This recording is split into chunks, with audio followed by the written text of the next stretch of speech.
Oke, halo semuanya, kembali lagi sama aku. Oke, lanjut ya. Kita kali ini akan membahas terkait objek dan juga aspek geografi. Kita bahas dulu terkait objek geografi. Kalau misalkan di bahasa Indonesia itu kan ada yang dinamakan SPOK. Subjek, predikat, objek sama keterangan.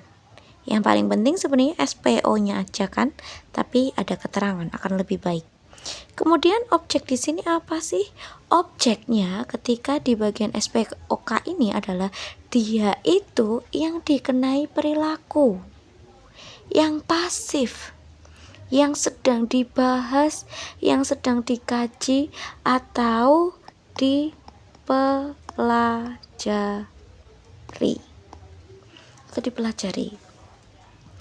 Terus di sini yang dipelajari apa aja, yang dikaji apa aja, yang lagi dibahas ini tentang apa sih di geografi? Nah, yang dibahas itu ada dua. Ada objek material sama objek formal. Ngomongin material,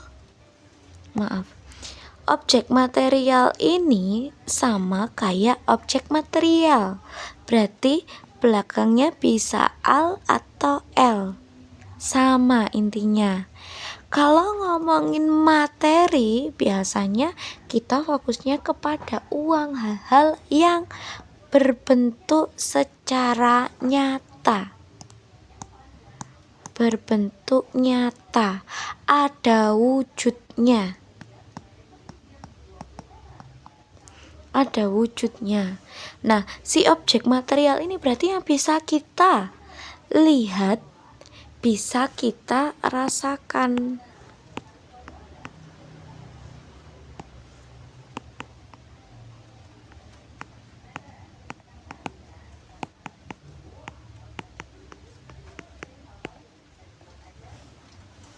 Bisa dilihat ataupun dirasakan.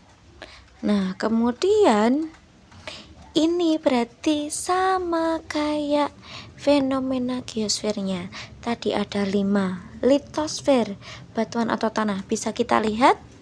Bisa. Bisa dirasakan? Bisa. Kemudian atmosfer. Atmosfer sekalipun tidak terlihat secara nyata, tapi kalau ngomongin polusi, bisa dilihat? Bisa. Bisa dirasakan?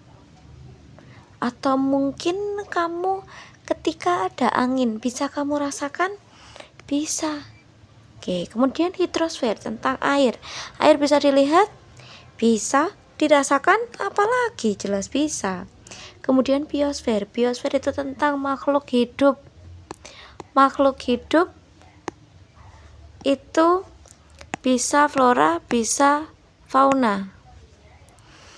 Bisa dilihat? Bisa dirasakan? Jelas, kita makan. Kemudian antroposfer tentang aktivitas manusia. Ketika orang berpindah ke tempat lain bisa dilihat? Bisa. Kemudian kira-kira ketika kita yang melaksanakan perpindahan itu, kita pribadi bisa merasakan nggak perpindahan itu? Jelas bisa. Jadi kalau objek material itu yang berwujud atau nyata, jadi bisa dilihat dan juga bisa dirasakan. Terus kemudian objek formal. Tadi ada objek material yang dia itu berbentuk nyata atau ada wujudnya. Sekarang objek formal. Objek formal itu enggak nyata. Dia tidak bisa dilihat secara mata, enggak berwujud. Tapi ini sebenarnya lebih ke cara melakukan pendekatan ke objek material. Contoh misalkan ada banjir. Kalau ada banjir gitu, kira-kira kita bisa ndak mempelajarinya? Bisa melakukan pendekatan ndak? Pasti bisa. Misalkan kita nanyain, di mana sih ada banjir? Kenapa kok ada banjir? Kira-kira dampaknya ke masyarakat apa? Mana aja sih daerah yang tergenang? Berarti kan kamu bertanya secara detail kan. Nah itu berarti kamu sedang melaksanakan pendekatan. Ada 3, ada spasial, ekologi, regional. Spasial ini kayak pendekatan ke ruangan atau spatial approach. Kemudian ekologi ini kayak pendekatan ke lingkungan atau ecological approach. Kemudian regional ini sama kayak pendekatan kewilayahan atau pendekatan kompleks wilayah atau bahasa Inggrisnya adalah regional approach. Oke, kemudian kita mulai bergeser ke aspek geografi. Aspek geografi itu adalah segala sesuatu apapun yang ada di sekitar kita. Kita saat ini hidup pasti berdiri di atas tanah. Kemudian kita memanfaatkan udara, oksigen untuk menghirup, untuk kita bernafas, untuk dialirkan ke jantung, ke otak dan semua tubuh kita. Terus kemudian 70% tubuh kita terdiri dari air. Terus kira-kira sekarang kita makan beras. Beras itu asalnya dari mana? Padi. Padi itu asalnya dari tumbuhan. Selain kita makan beras, kita juga makan protein. Proteinnya dari mana? Bisa tumbuhan, bisa hewan. Nah, berarti di sini ada 2.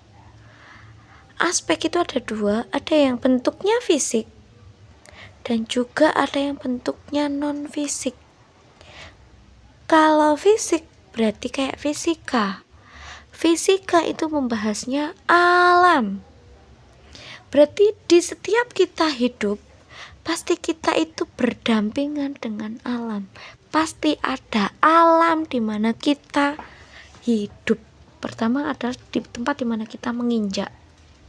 Kemudian kita memanfaatkan air, kita memanfaatkan udara, kita memanfaatkan hewan ataupun tumbuhan. Berarti alam. Yang ada di alam atau disediakan oleh alam. Oke, fisik ya, physically berarti cuma ngelihat secara matanya saja. Lihat secara mata berarti kan ada di alam, kita kelihatan segala sesuatu yang ada di alam kita kelihatan kok. Terus kemudian aspek yang kedua non fisik atau sosial. Ngomongin sosial berarti ini pasti ada hubungannya dengan manusia karena disebut sebagai makhluk sosial. Di bumi kita ini selain kita berdampingan dengan alam, kita juga termasuk makhluk sosial yang mana saling membutuhkan bantuan orang lain, saling melengkapi satu sama lain. Di sini fokusnya manusia yang dipelajari adalah segala aktivitasnya. Mulai dari perpindahan penduduk, mulai dari ekonominya, mulai dari gimana politik dan pemerintahannya, mulai dari budaya yang dihasilkan.